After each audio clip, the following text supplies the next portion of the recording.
Cette lutte a commencé depuis peut-être le mois de mars, même avant qu'on ait même un seul patient. Des dispositions avaient été prises. Bon, si vous parlez des mesures, vraiment, en tout cas, je vais vous parler de la situation actuelle. La situation actuelle est toujours préoccupante. Nous avons beaucoup de malades, tous les jours des malades et tous les jours des patients, malheureusement, qu'on décède. Nous sommes dans une situation qu'on pourrait appeler plateau. Il n'y a pas de diminution. Hein. Vous voyez vous-même le nombre de cas par jour frôle toujours la centaine. Le nombre de décès aussi, 3-4 décès par jour pour le pays entier, ce qui n'est pas rien. Donc on ne peut pas dire que des mesures ont été efficaces. En tout cas, des mesures sanitaires ont été renforcées. Ça, c'est évident, parce que notre réanimation Covid en est un exemple. Elle n'existait pas il y a un mois encore. Nous l'avons créée et il y a 7 places pour recevoir les patients les plus critiques.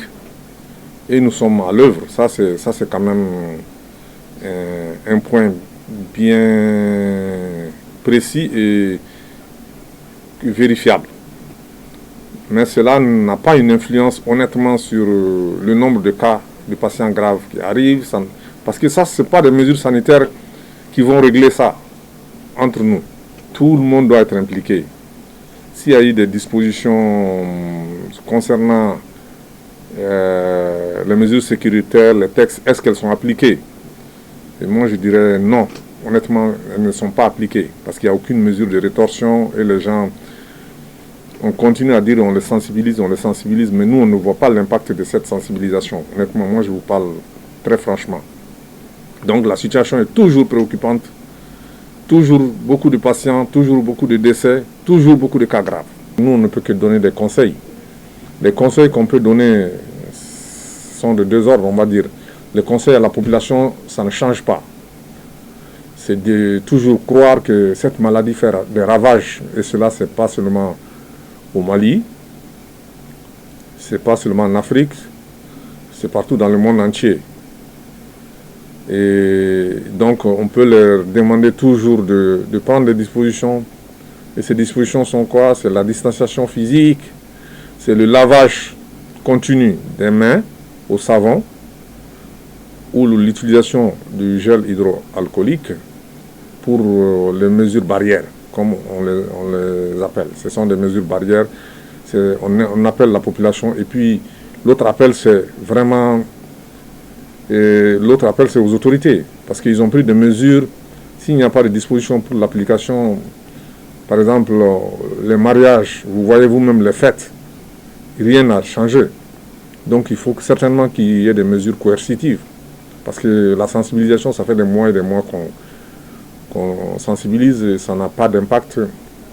En tout cas, on pense qu'il faut passer à des mesures coercitives. Ça, nous pouvons vous dire cela très franchement. Et là, la situation, le personnel socio-sanitaire est vraiment très engagé depuis le départ. C'est notre raison d'être, certes, mais le personnel est fatigué et je pense qu'il faudrait que les autorités prennent des mesures drastiques et commencent à les appliquer, sinon c'est très difficile.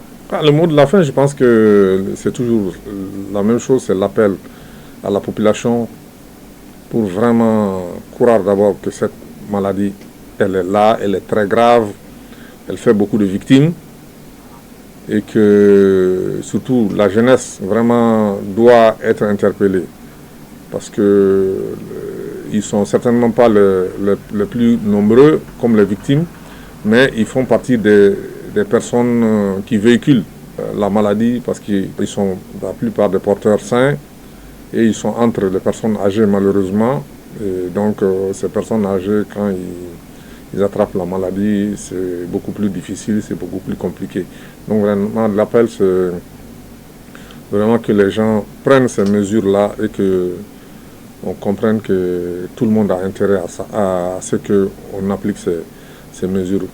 Bon, par ailleurs, l'autre appel, c'est toujours l'État a fait beaucoup d'efforts. Hein. Ça, je reconnais que les efforts sont énormes, mais je pense qu'il y a d'autres efforts également à d'autres niveaux.